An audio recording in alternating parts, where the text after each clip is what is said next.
Telugu PMC ప్రేక్షకులకు స్వాగతం. Hi friends, మీరు గనక ఇప్పుడే మా ఛానల్కు వచ్చినట్లయితే మా ఛానల్ని సబ్స్క్రైబ్ చేసుకోండి. సబ్స్క్రైబ్ చేయడంతో పాటు పక్కనే ఉన్న బెల్ ఐకాన్ని క్లిక్ చేయండి. మా టీవీలో ప్రసారం అవుతున్న సూపర్ హిట్ సీరియల్ బ్రహ్మముడి.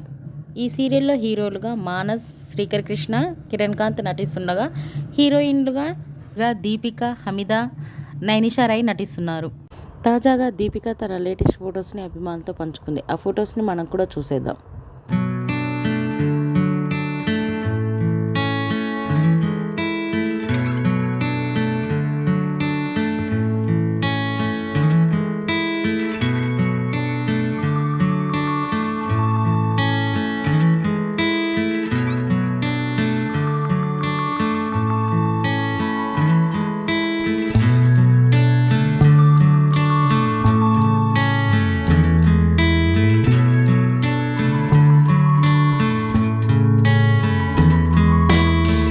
ఈ వీడియో మీకు నచ్చినట్లయితే లైక్ చేసి మరిన్ని టాలీవుడ్ లేటెస్ట్ అప్డేట్స్ మిస్ అవ్వకుండా చూడాలంటే తెలుగు పిఎంసి ఛానల్ను సబ్స్క్రైబ్ చేసుకొని పక్కనే ఉన్న బెల్ ఐకాన్ని క్లిక్ చేయండి.